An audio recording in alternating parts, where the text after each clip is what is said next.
Let's go ahead and check in for my budget for the first 2 weeks of January, as well as January 15th through the 31st, 2025. And also I'm going to show you how the expenses break down for the month so far.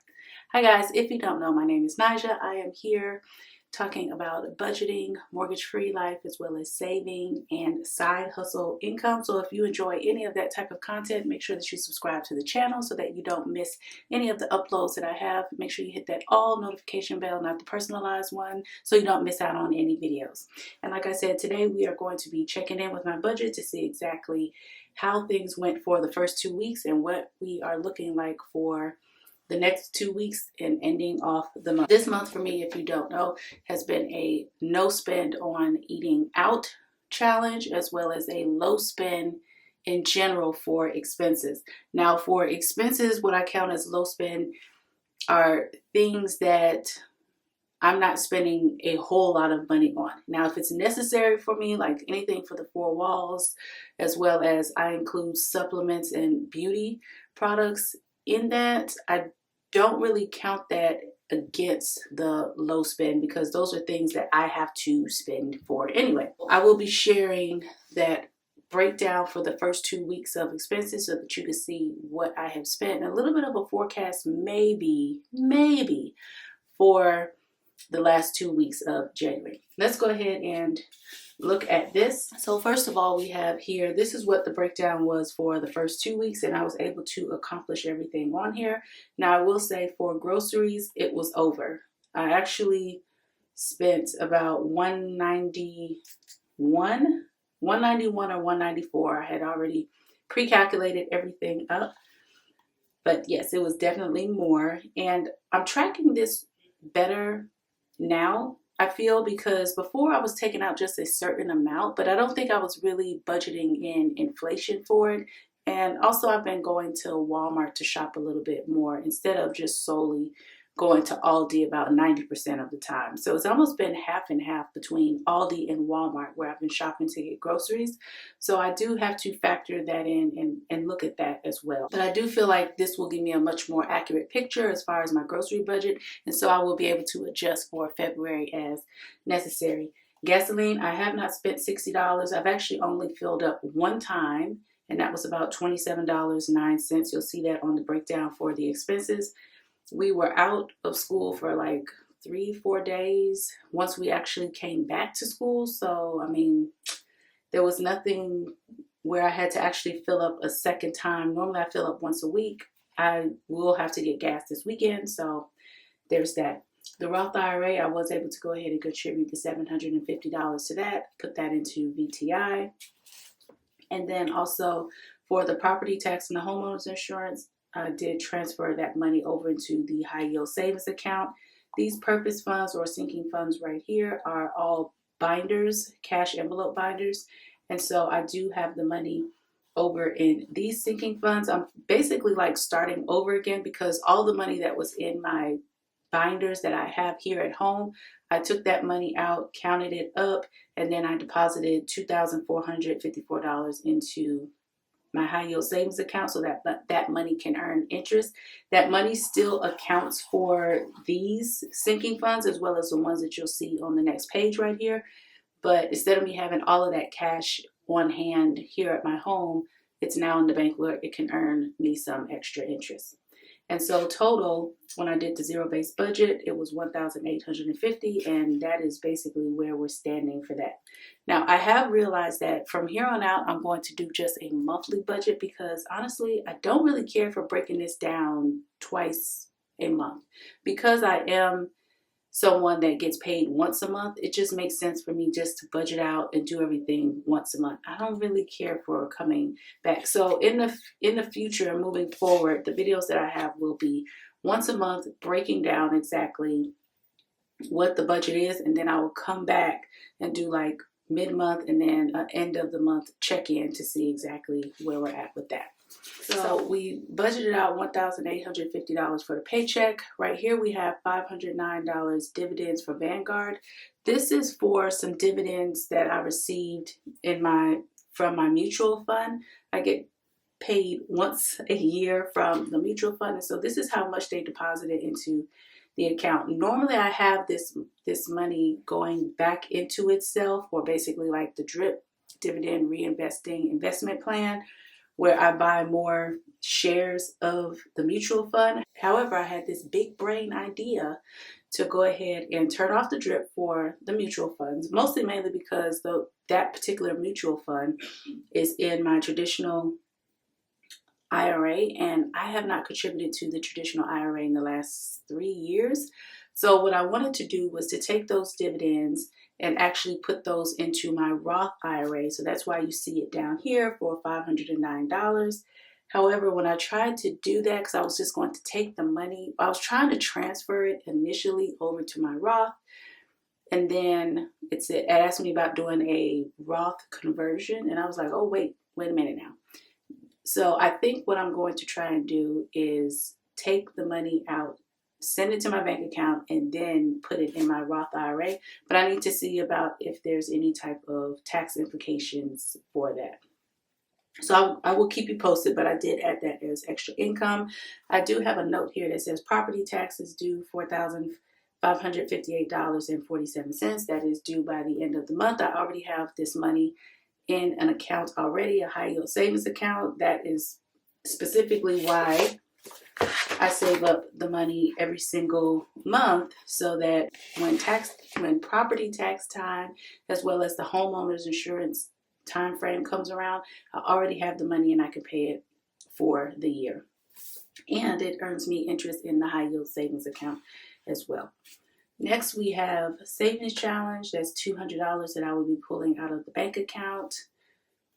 Skipping down to HSA, $150 that I will be putting into the HSA. The Fidelity account, that's $350. That's between my brokerage account as well as the accounts that my boys have, the UTMA accounts. Then we have Robinhood, will be contributing $300 to that. And then Fundrise, they already took their money out, and that was $30. So total, that's $830. Groceries, I know I have under budgeted right here, but we will make that up and fix that before the end of the month. I do have some money in another account, which is kind of like a buffer, you could say.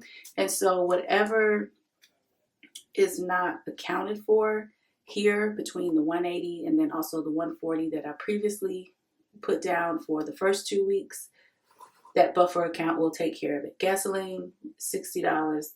Don't have an issue with that. I probably will just fill up maybe twice, and I'll still have some money left over. So that can always go towards the groceries as well. And that's $240. Next, we have the property tax and the homeowner's insurance, $251.50 there. Homeowner's insurance, $170. Total, $421.50. Total, every month I try to put in between $700 and $750 in the high yield savings account to cover the property tax and the homeowner's insurance. Next, for the purpose or the sinking funds, we are going to be focusing on Christmas, which will get $50, personal, which will get $20, C and KD, those are my kids, $30, chores, $20, fall binder will get $100 because there's several different categories in there. And also I look at if there's a possibility that I could be traveling during the Thanksgiving holidays, and I'm including Black Friday shopping in this as well because there is an envelope in the fall binder for that. Kids binder will get $100 total, and that is $320. Now, here we have total income $1,850, and then as you can see, the total expenses are $2,011.50. So essentially, I'm over budget. However, as I stated before, I do have that buffer account, so I will pull money from that buffer account to make sure that everything evens out. And some of these categories, like the grocery or the gasoline category, I should say, that the money is not used all in this fund, it will go towards the groceries to make up that particular difference. I did a shorts video where I talked about the low spend or the breakdown for the first 2 weeks of January, but let me go ahead and share it here for you guys. So I did do a couple of purchases or I had a couple of purchases for the beginning part of January, and this is what we are looking like and where it stands. I went to Barnes & Noble, so that was personal, $8.66. I got a word search from there. Racetrack, that was gasoline. That was the $29.07 that I talked about. Aldi, groceries, $96.04. Auntie Anne's, that was for a snack, $4 for me. I put $3.99, but we'll just say it was $4. Aldi again for groceries, $28.20. Walmart for groceries, $36.57. Went to Dunkin' Donuts one morning. I got coffee for myself and then also a donut for my youngest son, and that was $4.30. $2 of that was for me. Walmart groceries, $11.04. Walmart groceries, $19.70. And then also we have Chick-fil-A fast food lunch. That was for me. That was $10 that I cashed out to one of my colleagues because he needed to go out to get food, and I was not prepared that day with bringing my breakfast and my lunch, or actually anything. So that was really like the first meal that I had of the day. It was like a brunch type thing. And I was like, I'm so hungry. And I was like, I can't go anywhere because of how my day is structured. So he offered to go and get some food for me. And Chick-fil-A was the closest place that was open at that time frame, you know, at 10:30 a.m.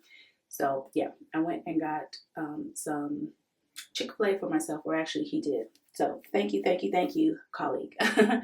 And so, yeah, for me, it's really been a low spend, as you can see. The most that has been spent is in the grocery category, and that is $191.55. Remember, we have budgeted out $140, so we are $51.55 over in this category. Again, not really worried about it. Eating out / snack, $18.38 total. And then gasoline, $29.07. Personal, $8.66 total. What I've spent for the first 2 weeks up through the 16th was $247.66, which has been really, really good. Now, I will be spending today, tomorrow, and probably a little bit this week on some things that are needed, as well as just some other things that I wanted to get that are personal, but not too much. You know, I'm going to find a discount code and or coupon in order to make those purchases, because I don't want to pay full price for anything. So yeah, that is that. So this is what we are looking like for the first budget for January. Again, moving forward, I will be doing just one monthly budget with the breakdown, and you'll see all the categories that I'm putting money into for the month. And I feel like that will just be a lot easier for me, and that's what I'm really used to, especially using this workbook. And so I think that will work out better. Now, I do have some Happy Mail that I have here. I forgot to mention it earlier, but I did get this from Nine Blossom. She is here on YouTube, so make sure you go check out her channel. And she sent me some Happy Mail. I was super late getting this because, yeah, I have not been to my P.O. box in a couple weeks. So I'm going to go ahead and open this up now. Super grateful and thankful for the Happy Mail. Let me see what she has here. Now, at this point, I am not sending out Happy Mail Christmas cards to anybody, as I had stated before. I'm just going to let that go. Look for Valentine's. Look for Valentine's Day cards, guys, because, yeah, that's ridiculous.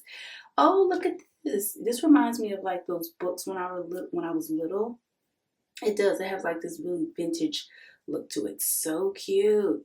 It says, to Naja, sending you a wonderful holiday wishes. I also want to thank you so much for your continued encouragement and support. 9. All right. 369, as she has been affectionately dubbed by It's the Bankroll. Yeah, so we call her 9. Love this card. Super cute. Super cute. All right, thank you so much, 9. I really, really appreciate you, and we look forward to seeing you back here on YouTube. All right, guys, that is my budget check-in and what I'm budgeting out for the rest of the month. Let me know how your budget is going. Also, let me know how your no spend or your low spend is going for the month. Also, I have about 3 or 4 videos, almost about 5. Actually, I have like 5 videos that are out right now talking about the low spend, no spend, me giving some tips to be successful with your low spend and your no spend, as well as me sharing and being transparent regarding my check-in regarding how I'm doing with the no spend, low spend. Until the next video, guys. Bye.